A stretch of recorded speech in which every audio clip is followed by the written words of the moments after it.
No, you can't be looking at your hands while you play. It's just not a good look.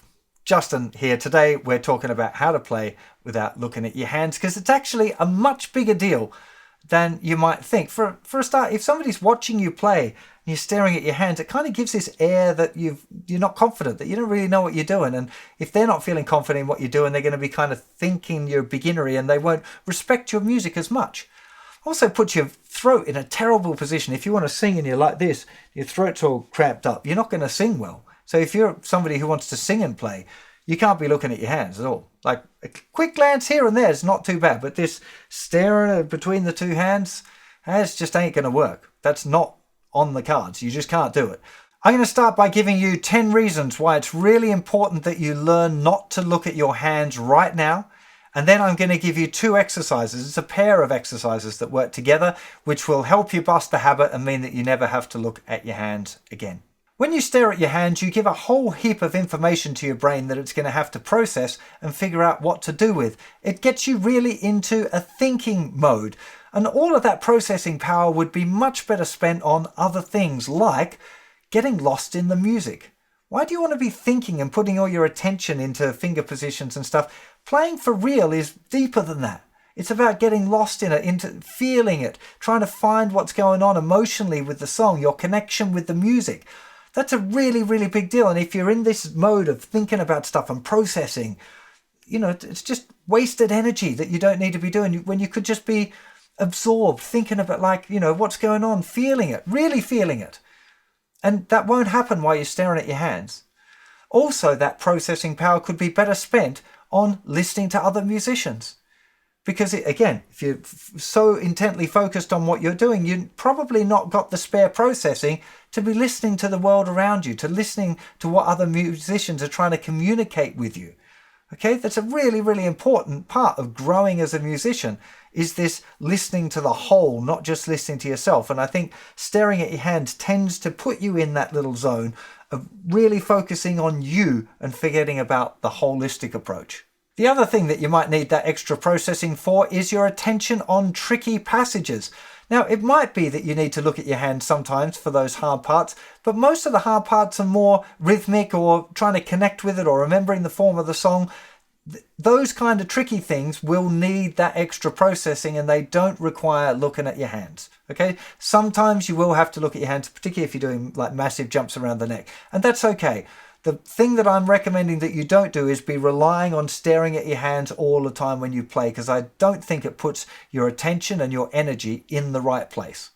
Another thing that happens when you stop looking at the guitar neck is that it helps you program your hands better. Now, particularly in the kind of beginner realm, we're talking about position of your fingers for open chords. For example, if you're staring at your hands, you're always going to have to stare at the hands to make sure that they go in the right place.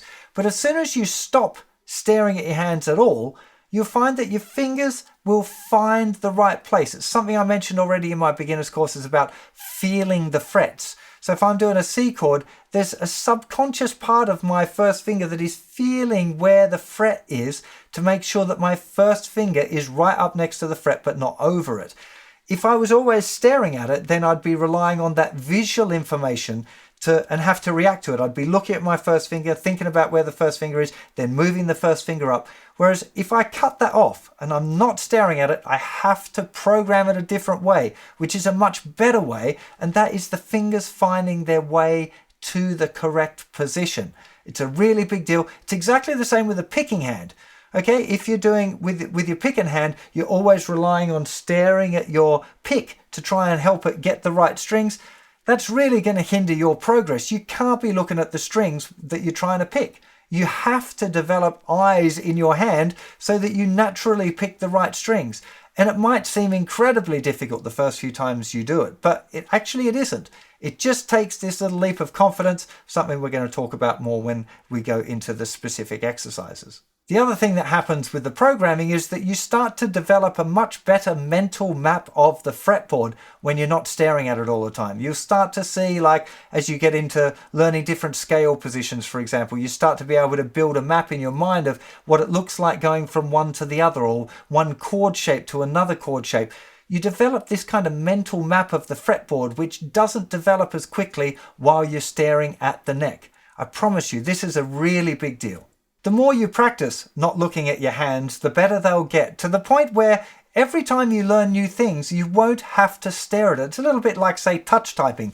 It's a lot faster to type if you don't have to look at your hands, if you know where the keys are. And it's the same with the guitar. If you can develop this idea of not having to look at your hands, when you say reading a tab, you can focus your attention on the tab and your hands will go to the right place. And that's an incredible bonus. It really is.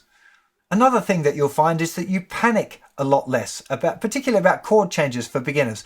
When you're not having to look, there's something about like watching the movement of fingers that can make it feel a bit panicky. Whereas if you can switch off and let those things happen on their own, a lot of the anxiety seems to disappear. So not only does it make you play better, it makes you feel better about the way you're playing as well. Now, the last couple of reasons why I think you should learn not to look at your hands might seem a little bit silly, but actually they're kind of important too. And the first one is that you get to admire the scenery. That's like looking at a pretty girl in the front row, checking out the venue, getting a feeling for all the people that are getting into what you're doing and, applauding when you finish your tune, hopefully. That sort of stuff is really important, particularly if you're going to perform. Okay, if you're ever going to play in front of other people, you want to be making that connection with the room, not staring at your hands. Okay, a lot of famous guitar players have said they got into guitar so they could pick up more chicks. Well, that certainly wouldn't be happening if they were staring at their fretboard the whole time, right? They want to be playing their terror solo and, flirting with the girl in the front row. Part of that showmanship thing is not staring at your hands. And the last reason, it just doesn't look cool when you stare at your hands all the time. It really, for the audience, for the people looking at you, it gives off an air of incompetence, like you haven't done your homework, and they want to be confident in what you're doing. It'll make the whole experience better for you and the audience. Okay, so it's really, really important. So what are we going to do about? What's this exercise that I've started talking about? And the first one, it's relatively simple, and this is pitched at beginners. There are other exercises that more advanced guitar players could do, but as part of the beginner course, this is the first step on doing that.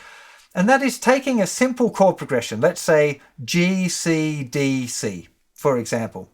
And you want to be playing that chord progression without looking at the fretboard at all. So first one is G. So you're just not going to look at it. If you need to, you could blindfold yourself. You could put yourself in a room and turn all the lights off and then close the curtain so it's a dark room. But better just don't look at it, okay? So you're going to find the G chord. So you're going to try and figure out what fret you're on. There's first fret. There's second fret, so that's there.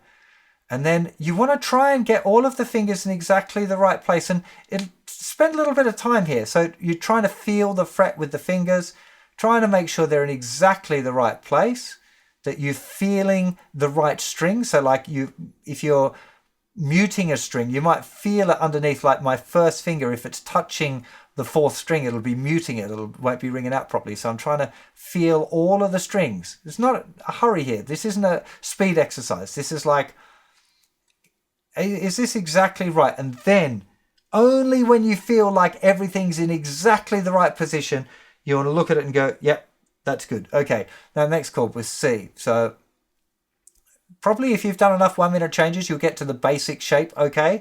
But then again, like feeling where the frets are, that the fingers are in the right places, that the tip of the third finger is touching the thicker string there. I can feel that as well. First finger either side and not touching those other strings. Yeah, we're good. Okay, on the C. Now the next one I said was D. So again, hopefully I'll get to the rough position okay. If you're still putting your fingers down one at a time, you probably need to do extra work on the chords. So I'm just fiddling about now, trying to get the fingers right in. Yep, that's a good one. And then back to C. You can do it with any chord progression you like. I don't recommend you do it with chords that you've only just learned. If you've only just learned a chord, you need to probably do a little bit more looking to make sure you get the map right and the kind of the mental picture of the chord. But all of the chords that you know already, find a chord progression of a song that you're working on. Okay, always good to relate it back to songs. So pick a song that you're practicing, that you're still staring at your hand a lot for. Extract the chord progression. You're not playing it in time. Okay, you're just going through that order of chords and making sure that you get used to the feeling, getting used to feeling the position of your fingers and feeling if they're touching the right or the wrong strings, and then checking it. Okay, that's exercise 1. And you could spend quite a long time on doing that one exercise. But where it becomes really magical is when you pair it with what I'm calling exercise 2, which is just playing songs without looking. Now, this is about developing the confidence to do it for real. And particularly when you combine this with exercise 1, you got a real powerful pair, because then you'd be wanting to play, let's say you're doing this G, C, D, C thing again. You've done a couple of days practicing where you're just feeling it out. And then now you're just doing it. But if you find, oh, I'm going to the wrong fret there. Okay, and it'll expose the problems that you need to work on in exercise 1.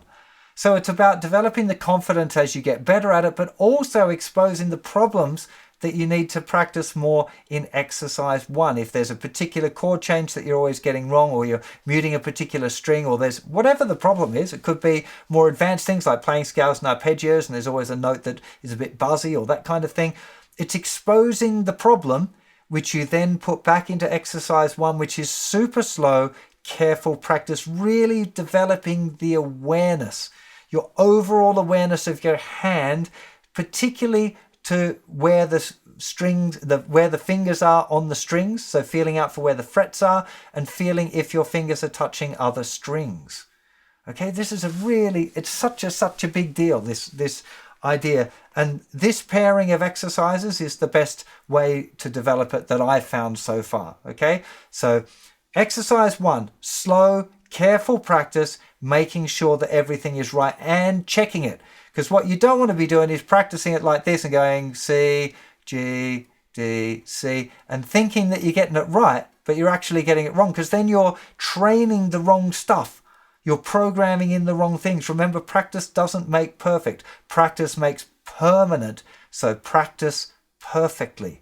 Really, really important. Okay, so that's exercise 1, slow, careful, making sure you get it right. Exercise 2 is about developing confidence and exposing problems that you need to work at in exercise 1. So both of those things will go together.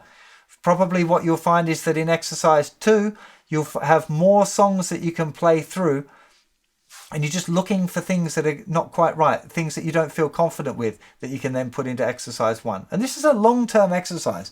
This is something that you could be working on for a few years as you develop as a guitar player. Because right now I'm talking beginner stuff, I'm talking about easy open chords. But as you develop and you get more complicated chords, and chords with bass notes or solos or jumping around the fretboard or linking arpeggios, whatever the things are, the more practice that you do without looking, the better that mapping will be, and the more confident you'll be as a guitar player. So I definitely recommend this for all levels of guitar players, not just beginners, but it's particularly useful on a beginner journey. If you have to look at your hand, for example, for a position jump, make sure you look where it's going and not where it's been. A good but quite complicated example of this is a little part of the Crossroads duel played by Steve Vai. Learned this when I was a teenager. A little bit rusty. I haven't practiced this in prep for the lesson either, but it's got this little passage which it keeps the same shape, but it goes from the 7th fret to the 14th fret to the 17th fret to the 12th fret.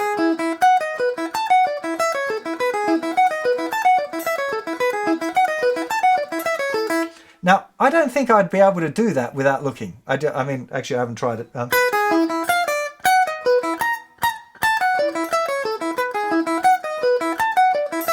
Whoa, okay.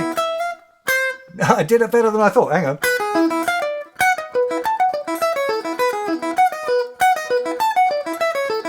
Now that is... It's surprising that I've got it that close, actually, to be honest. I'm a little bit like... I wasn't expecting that. I definitely wouldn't be ever playing it live without looking at it for sure, because I'm not confident enough. Maybe it just takes a little bit more practice. But the idea here is about looking where I'm going. So when I'm playing this first one, now I'm looking here at the 14th fret, okay, where that finger's going. I'm not following my eyes along with my little finger. As soon as I've finished that, my eyes are looking here, so my little finger can move straight to it. Now they're looking here. Now they're looking here at the 12th fret. Looking at the 14th, move it there. Look at the 17th. If you follow your finger, you're very likely to overshoot, because the time that it takes for your brain to say, oh yeah, we're at the place where we need to stop, you've probably already overshot it. So it's a lot easier to just stare at the point that you're going to and then move the finger to that point. I really hope you enjoyed this lesson. It might take a little while to get this stuff down, but I promise you it is worth the effort. I really appreciate you hitting that subscribe and like button, and let me know how you're getting on with this stuff in the comments. I'll see you for plenty more very soon. You'll take care of yourselves. Bye-bye.